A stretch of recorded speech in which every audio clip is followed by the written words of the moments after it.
Hey everyone, Kevin here. Education is seeing more worrying trends than I care to count right now, and is why so many of us have left the profession.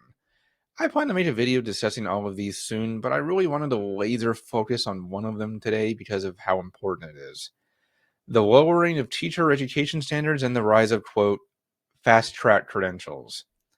I have alluded to these in the past, but this topic deserves an entire discussion based around it because the situation only degrades education as a whole and alienates the teachers who haven't quit and remained in the profession while so many of us have left. And let me put this in perspective for you. I live in Southern California, and when I became a teacher, the credentialing process was brutal. California was by far the hardest state to become a teacher in throughout the entire country due to our legitimately relentless requirements.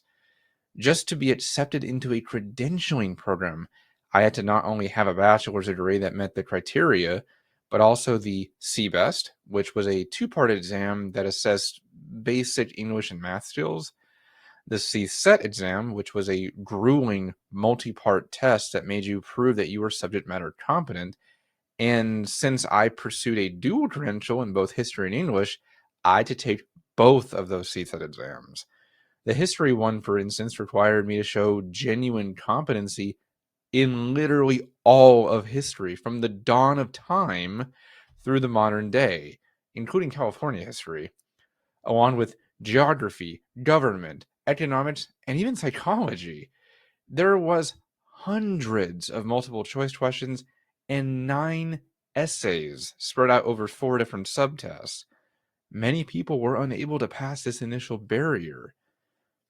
Once you get past that, though, to get the actual preliminary credential, not even your full one, I had to complete a semester of observation, complete student teaching with all of the field work and observations from a university supervisor, complete dozens of classes at night after student teaching all day.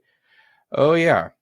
And also pass another 4-part exam called the Cal TPA, which was an extremely long, drawn out series of assessments throughout student teaching, including videos of ourselves teaching, materials we created to accommodate special needs and English learners, etc. My Cal TPA ended up being collectively among the 4 tests about 150 pages of single spaced text, multiple videos, and literally dozens of student work samples and hundreds of permission slips on top of all of that. Plus, 2 years of continuing graduate work while teaching full time after your preliminary credential to earn a clear credential. At the end of all of that, the California credential was considered the strongest in the country and could be easily transferred to any other state because of all of that preparation. Oh, yeah. And our credential also included an English learner authorization built into it as well, instead of having to get a separate one like most states. Now, though, what's the difference? Oh, well, the CBEST and CSAT are gone. There is no exam to test any skills whatsoever in your content area or basic skills. The Cal TPA, that's gone too, replaced by a much easier and dumbed down series of tasks. Student teaching has also been shortened in most places or even supplanted by internships. And this is happening everywhere. You name it. Oklahoma, Georgia, Missouri, New Jersey. All of the states have lowered their standards. Over 11 states have resorted to hiring from the for-profit teacher credentialing company iTeach to get teachers in the classroom. Virginia Governor Youngkin even issued an executive order to reduce what he called the red tape to entering the profession and also partnered with iTeach. Let me tell you something, though. It isn't red tape. The standards to become a teacher are difficult for a reason.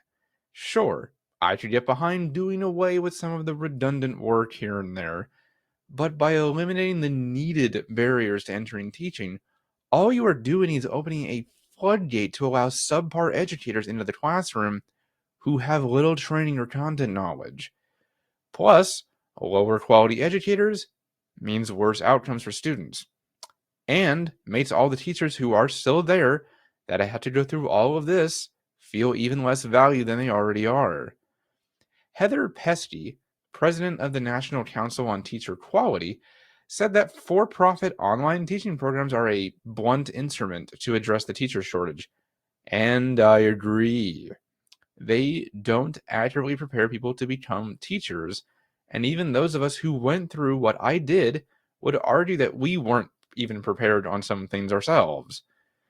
This can be seen with the Texas Teachers for Tomorrow program, like I teach, that has literally been put on probation for not ensuring that teacher candidates actually learned what they needed. Imagine how much worse it will be now for students because of this across the board.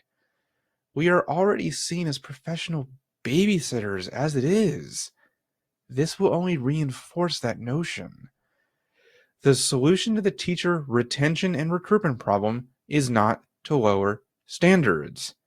It is to improve the state of education for teachers who feel burned out, evaluated into the ground, not seen as the educated professionals they are, and who are subjected to violence and apathy on a daily basis.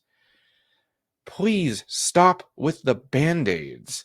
They haven't worked for decades, and the system is finally failing because of it. Hundreds of thousands of us have left, and letting teachers in who aren't qualified will not solve the problem. It will only make it worse. And if you want to learn more about the continuing collapse of the public school system, or a teacher who needs help escaping this environment, I'm always here to help. See you next time.